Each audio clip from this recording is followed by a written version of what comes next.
Howdy, Rick here. I'm putting this together because I'm on month 3 of replacing head gaskets on the 1995 R1100 GS. I was getting a little bit of a trickle of oil onto the front of my shoe and shin. I had to get my Aerostitch pants cleaned by Aerostitch, still pretty not clean. I was getting a little bit of smoke from the exhaust side of the heads at idle, at rest, that I noticed. So we thought it was time to change the head gaskets, and one thing led to another, like it does. Anyway, I wanted to put this together to show you the mistakes I've made in hopes that it can save somebody else from doing something similar. While the heads were off, I got the valve seals replaced. When I bought the whole head gasket kit from Bob's BMW, it came with a whole bunch of other stuff that I didn't know what it was, so I brought it all to the machine shop and they replaced the seals. One head had a different size than the other side, so I had to get more seals. But eventually they got both heads rebuilt for me, and I was able to pick them up. I'm actually rebuilding the left side one from a head that I got off of eBay because when I was changing the cam chain tensioner on the left cylinder in that awfully awkward situation, I was not able to remove the old one and ended up using a Dremel tool to try to cut out part of it to decrease the tension on it coming out, and nicked the cylinder head itself. So it really needed a replacement cylinder head because of that gap and the potential for oil loss there eventually.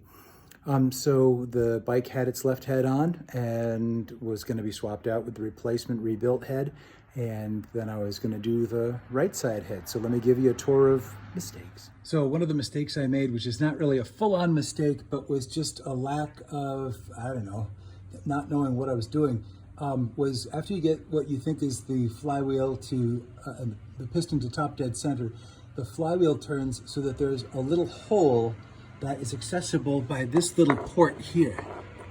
See, it's right underneath the air intake to the cylinder, and it goes in this way, and you just grab any old bolt from your bolt bin that's pretty long, that is just a little smaller than a pinky, and you drop it in there, and if you're at top dead center, it'll wiggle right into a hole, and that'll keep the flywheel from turning.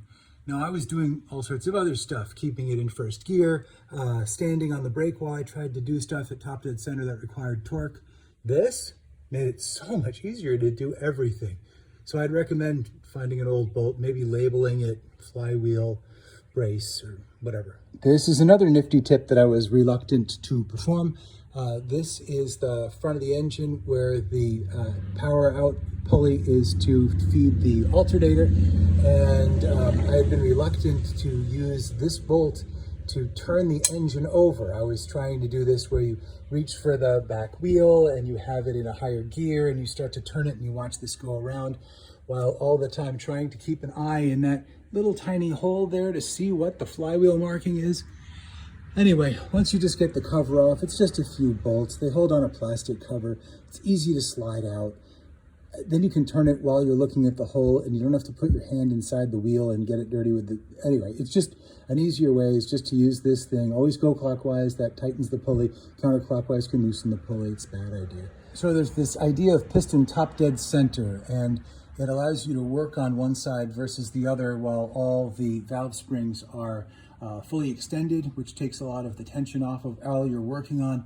It also helps line up the cam chain and the sprocket. And there are 2 top dead centers. There's one for the right in compression stroke and then one for the left in compression stroke. And the way to tell the difference is underneath where the pulley is for driving the alternator. So it turns out if you were to remove this cover with all of its 4 million little hex head bolts, Allen head bolts, including I had to loosen the alternator to get it to slide out a little bit of the cover. I couldn't get this cover out. I think you would really have to take off the front swing arm to be able to remove this completely. But I was able to create enough of a gap that I could use my endoscope that I got for use with my cell phone. So the endoscope, that sounds like a big deal. Is it fiber optic? Is it LED? It turns out it's all that, and it's not that expensive. I'm pretty sure this was an Amazon find when I had a coupon for something. This is the brand that I got I don't think it probably matters all that much. They're probably all from the same factory anyway. But you charge up this end here, and then turn it on. Hold 2, 3, 4, and then this thing is the battery pack, and it's transmitting the view into your cell phone once you've downloaded the app for this. This here is the business end, and it has its own light, and it's quite bright. And if you could imagine this were still open, you could snake this in there and look at the lower of the 2 gears that's under here. So there's one here, and then there's one here, and you could see the markings on those gears. So right cylinder, top dead center, is the lower gear with a notch upward, and left, top dead center compression, is with the bottom gear and the notch pointing downward, as found in my climber manual. I was able to see those markings eventually. I had to fish around. If I can figure out how to put a still picture in this, I'll put it in there. Oh, nota bene, you have to take off the pulley to get that front cover off here so you can see the gears, but it's really not that hard once you've got that bolt in the flywheel on the other side.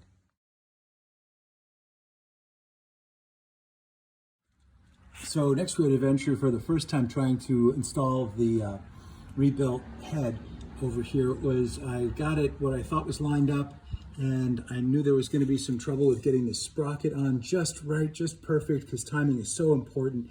And it turns out in my fussiness over it, I missed. It turns out that that sprocket that's right there has some markings on it. You'll probably see the arrows. But I'll show you the one that I killed. This is the one that was in there originally. And it has some markings on it like this, and then there's this dent in the bottom. And this is the side that faces away from the cylinder head. On the other side, there is a little tooth right here that sticks out proud. And it's supposed to be bigger than that, but I crushed mine because I didn't have it lined up with the groove on the cam. So when I buttoned all this up and tried turning the engine on the front pulley with the 17mm wrench, I got so far and it had a hard stop. Reminded me of when I was 14 and I had to change the head on my Trail 70 by Honda, and I crushed the valves and I had to get a replacement parts bike so that I could fix it. So anyway, enough of my PTSD about that.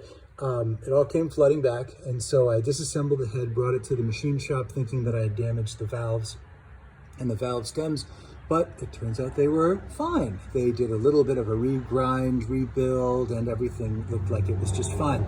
So I brought it back home and gapped them and put it back on, and had to order a new one of these little buggers, which if you need one, you really got to budget about a month to get one in, because they are a little hard to find and sometimes have to be ordered from Germany. The one from Germany didn't come in time, but this one, my local Leo South was able to source one for me pretty quickly, about a 5-day turnaround. And the new one is currently in here. And then as I was installing this, I'm like, all right, I'm not going to mess this up the second time. So I got the head lined up just perfectly, where it was in that sweet spot right in the middle where all the springs are slack. And then I have the head on, and then I got the gear so that it was a top dead center, right compression as per the flywheel would think. And then I saw the tooth was going to line up, and it looked like it was going just right. So I snugged it down finger tight, and I thought, all right, I'll let the tooth push around that cam and see if this is going to make the valves move. And if it does, then I know the tooth is in the right groove and I can tighten everything up. So I start turning it with the 17mm over at the pulley, and the springs don't move. Springs don't move at all. I go over to the left side. Great, springs are moving up and down. I haven't messed with that. I've only taken off the cover. So I come back over here and realize that I haven't tightened it up enough to get the tooth into the cam.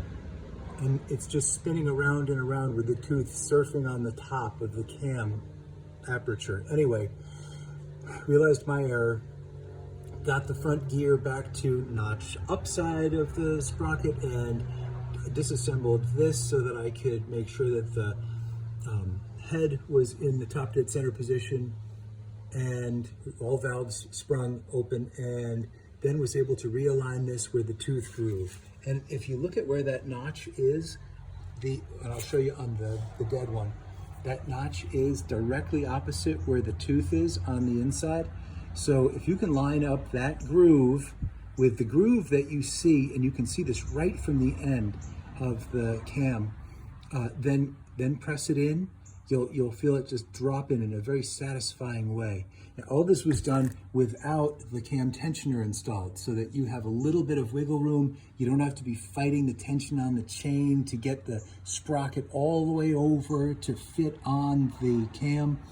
And then once it's all lined up and on, then I needed conviction. I needed to tighten it all the way up. I had the bolt in the flywheel so I could torque it up to the proper setting, which was 65 Newton meters. Seems like a lot of force, but you can do it if you've got the bolt in the flywheel. And then I went to turn the engine and the springs were moving. So I think we're in a good spot now. And if I have any more mistakes that I make when I'm putting all this back together, I'll let you know. I found some from when I installed the alternator where one of the bolts had wiggled loose, so I had to get a replacement bolt, but I think I can reach that with the new extender that I got for the 1/4-inch socket, so that I can use a 13mm wrench and get into those tight little corners on top there without having to remove the ABS system here, or unbuckle it so that I can move it backward and reach it and take off the electric harnesses, the attachments, which I had to do when I was installing the alternator. It's certainly been an adventure. Alrighty, now making some progress. Got a bunch of covers on, and I go to do the very simple thing of changing the oil. And after I get the old one out, first off, I couldn't get the wrench off the old one, so I had to use a chain vice grip. And then I go to press in the new one and spin. No, it's not biting. I'm like, what is it, the wrong thread? It's the wrong filter. Is there something totally in the way? And as I'm doing this, I look over at the old one to see maybe I should try it. And I look at the old one and I go, wait a second, where's the rubber rim? Turns out the seal was still up there. No wonder it couldn't bite. It wasn't long enough in the bolt, and the rubber was taking up all the space. So I would like to say this is the moment of truth, where after all of the effort of replacing the head gaskets and then getting the heads rebuilt and then bodging the timing and then putting it all together, that this is the time when it's going to fire up. But when I tried that already, the overflow tubes from the gas tank just started spewing fuel, so that was awful. And there was a real blowing sound from the right cylinder. So what I've got now is hoses from the overflow tubes, which I know I had, but are no longer present, which means they may have fallen off on a ride. They were old, maybe they cracked and fell off, I don't know. So I have replacement tubes, and they're going into an old empty oil jug, and we're just gonna watch it start up and listen to this right-sided cylinder, because I think it needs just a wee bit more tweaking on the whole valve setting. All right, let's listen to this. Whoop, what is that? Stand up?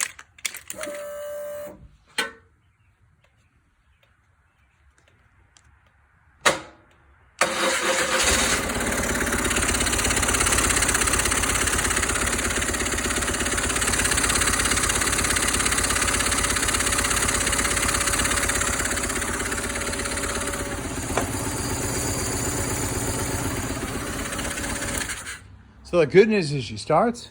Bad news is she sounds a little blowy. So I think it's going to be a valve spacer problem. So I'm going to redo it and see what happens. Okay, so I've got it all back together. When I started it up, there was this blowing sound over in the right cylinder. So I got it back to top dead center and re-gapped the valves, and it sounds so much better now. And I put in overflow lines to the gas tank. Like, I remember them being there. I know they were there. I remember what they looked like. I remember the connectors, and they're not there. So they must have just dried up and flown off sometime. The only other little problem is that some of the bolts I was just using fell into the off-road guard and are in there, and I just can't reach them even with a magnet, so I'm gonna have to put it on a side stand out in the daylight and pull those out so that I can finish putting the cover back on. 3 out of 4 ain't bad. You could probably stay on regardless. You can see I'm at the kitty litter stage of doing a project, which is when you're pretty much done and not expecting to leak any more oil. The replacement fuel lines going out here to discharge over to the tire, which is somehow how they designed it, and a good idea somehow. And I don't have the connectors, so I just left very loose zip ties here. I don't have the torque settings for the zip ties for you BMW crazy enthusiasts, and now it is sounding much better. And I even went so far and to be so bold as to put the seat back on, and here's why we do it.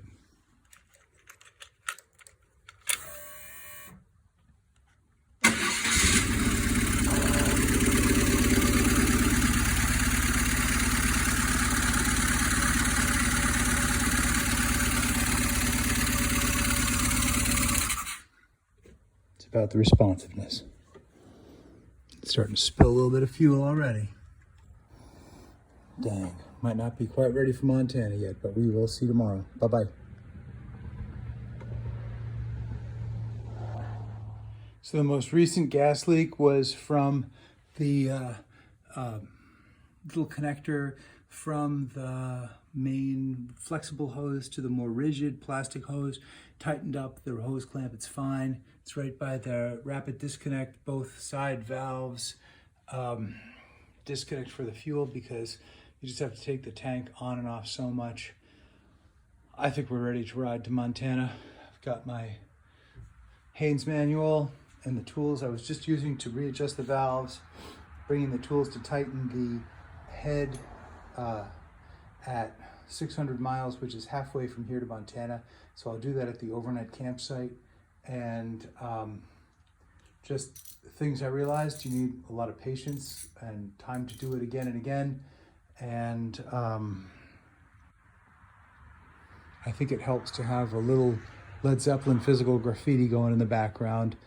And then sometimes at the end of the day, it's nice to have that checkered flag of a martini. I prefer Gordon's gin, 2/3 to 1/3, whatever, no flavored vodka, shaken straight up with 2 olives, no vermouth. If you're ever in the neighborhood, come by, I'll get you one.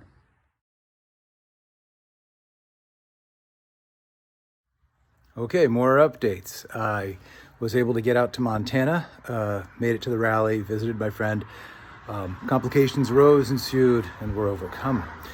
It turns out that there's a very important part that I did not install when putting the valve cover on. So if you look at this thing, there's this little black piece. And it turns out this is quite important. On the box of gaskets that I got from Bob's that had a whole bunch of stuff in it, it turns out there were 2 new ones in there, and I don't know where the old one ever went, but it didn't go with me to Montana. That was on the right side. This is the left side now, and I'm just about to do the torquing on it.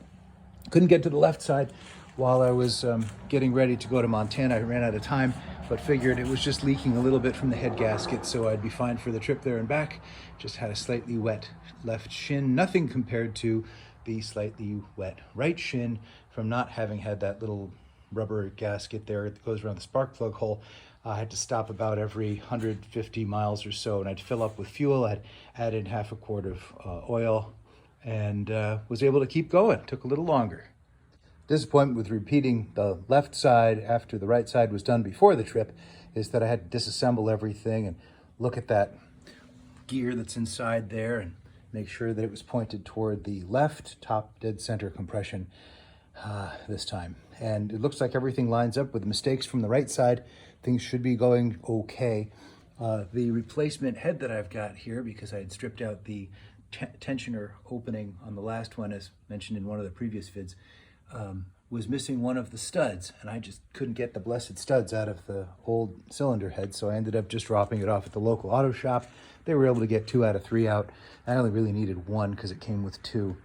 And now I'm at that glorious part called reassembly, which is quite exciting after all of this effort.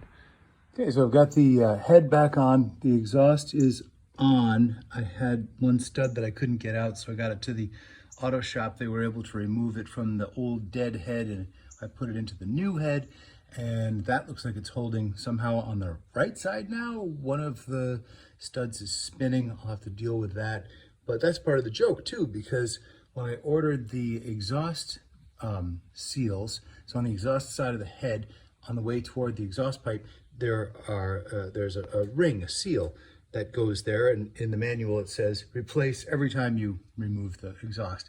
And so I dutifully wanted to do that, so I called up my local shop and I said, I need these exhaust seals, and they said, well, it looks like you need 4. That doesn't make sense though, because you've got 2 down pipes and they form into Y. What is that all about? So I said, yeah, that's what I remember too, but it's been so much time around the heads, it's shocking to imagine that I didn't remember that there are 2 openings, 1 for each valve, and then it goes into a little Y, and then it goes into the big Y. So I replaced all of the valve seal, all of the seals from the head to the exhaust on the left side, and I'm waiting for the other 2 to come for the right side, and I'll have to pull off the exhaust again, but with enough engine assembly grease on it, I think it'll slide right off pretty easily, especially with that right-sided stud not biting, and then I'll be able to work on that. But full of oil now, have the gas tank back on and plugged into the electric harness and the other brown wire that may be a ground, I don't know, but it's important. And the overflow tubes are down, and replugged in the fuel lines that are those quick disconnects, because every procedure requires an immediate removal of the tank. So now we're at that interesting point where I see if it starts and what happens when it starts, and this should be very interesting. Okay, apparently in neutral, and